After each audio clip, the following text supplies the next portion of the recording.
We have the National Development Plan in this country as things do stand, and Chapter 12, which focuses on building safer communities,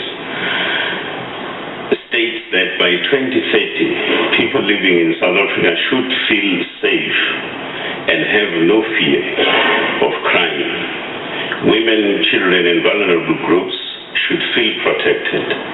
They should have confidence in the criminal justice system to effectively apprehend and prosecute criminals who violate individuals and community safety. Close quote. Now, ladies and gentlemen, the question that confronts all of us is how do we build a feel safe and secure environment? And related to this question also is another question as to whether is this achievable through gun ownership or proliferation of guns in our society. The third question that also this issue poses is what is the gun ownership and proliferation of guns symptomatic of in our society? In other words, essentially what we should also begin to engage on and about is what does it say about our society? In my view, I would venture to say that if I attempt to confront some of these questions, if not all of them, I would venture to say that this is indicative of a social and economic problem. All of us need to accept and acknowledge that we have a society that embraces violence, harbors a belief that all social ills can be settled through violence, or that the barrel of a gun bestows one with power. We also have a society that is fragmented along the lines of class, race, and social standings that are in contestation. In other words, you would also come across a situation where one group or sector of society exercises power over the other, and this pattern is not only confined to class or social strata, but also in social relations themselves, from one individual to the next, including from one gender to the next. As a society that is aimed at building a human rights culture within itself and for itself, the critical question we need to ask should be, how do we foster conditions of peace and harmony in our society? Certainly, it is not going to be attained through gun ownership or proliferation of illegal guns. Another point to be taken cognizant of is that indeed there is a direct relationship or correlation between patterns of violence in our society and the extent to which we want to own guns either legally or illegally. We also need to regulate and put effective measures of gun control, and we should also intensify efforts at a societal level to deal with the occurrence of social ills. In essence, what this means is that the question of gun ownership, gun control, prevalence of illegal gun ownership in the society is a societal matter. No amount of adequate policing would on its own necessarily resolve our social ills. Regardless of the issues stated above, the sad reality though is that in our society we have an accentuated level of gun ownership. Accompanying this phenomenon is the issue of illegal firearms. Therefore, a conference or symposium of this nature is relevant and is a welcome initiative, and it is worth applauding. Having acknowledged this reality, it indeed begs the question as to what needs to be done to produce progressive change in our society. And if we are to confront this question, there are few focal areas that would require our resolve. The first one is the question of stakeholder partnership. We need to mobilize stakeholders from the criminal justice system, various communities, business, faith-based organizations, the media, and so on, to create a buy-in for new initiatives for implementation. The second area is the need to focus on problem-oriented policing. In other words, engaging in hotspots. And we can only do so through an examination of local crime incidents, including an analysis of calls for service and investigations, be it intelligence and arrest reports. The South African Police Service can identify patterns, trends, and hotspots to proactively target with resources and policing efforts. Related types of criminal activity typically associated with gun violence, such as illegal drug sales, should be included in such analysis.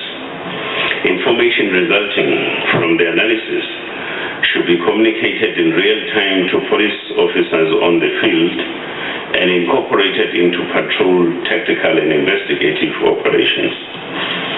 The third area is the question of community involvement.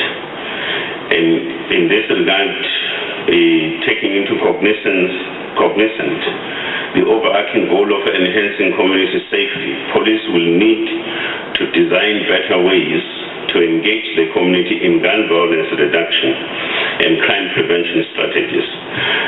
Good public policy and advocacy efforts are critical components of a comprehensive gun violence reduction program. For this to be successful, we need to place an emphasis on the need for communities to work together with law enforcement agencies. You may be all aware that the Firearm Control Amendment Bill has been taken through cabinet process. And the bill in question, in brief, seeks to address itself to better licensing, accountability, and developing a strategy to improve firearm registry, amongst others. The bill is out for public comments and inputs. We are of the view that this is a critical piece of legislation that creates a platform for all South Africans to effectively deal with this problem. We recognize that there are anomalies in the current context of gun ownership in this country, such as instances where one individual owns 436 licensed firearms. And may I also state that that's an individual 3 years ago in your province, Madam Deputy Minister, Free State. Or in the recent case, for an example, of an accused at the North Gauteng High Court, wherein it was revealed that he had licenses for over 50 guns.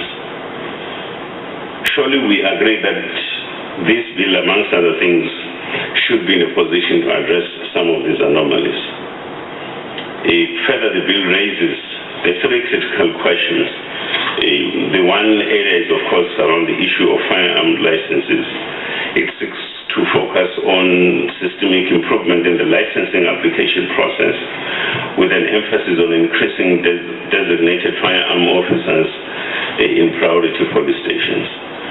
It also seeks to standardize the competency period to be within a 5-year period.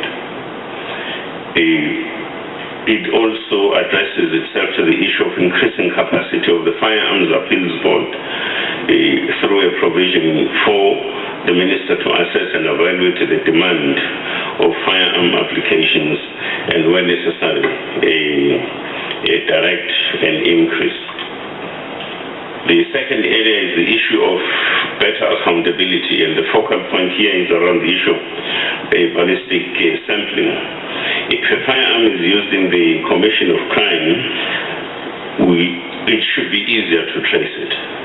And the microdot system will assist in identifying a firearm even if the serial number had been filed off, and this will be phased in through state entities, security companies, to individuals. The last area, of course, is around the question of the need to develop a strategy to improve the firearms registry, which in itself will focuses on promoting responsible gun use, minimize loss and theft of state guns, and prescribe minimum sentence of at least 5 years in instances of serious abuse of firearms. Ladies and gentlemen, the fact is that all stakeholders do need to put a shoulder to the wheel to confront our weaknesses in our society. And this means that we need to change the overall societal outlook, even when it comes to these specific matters that we are all here gathered about. In this regard, the Ministry of Police has committed itself to initiate a process of a national dialogue focusing on efforts to reduce levels of violence in our society. The envisaged national dialogue is currently proposed for April this year, 2015, and we hope that such an initiative will be one other step in contributing to a less violent society. As we have said earlier on, that when we discuss the question of gun control and ownership in our society, we should always correlate that with a social culture and social outlook that we have as society, our eagerness to embrace violence, amongst other things. Thank you very much.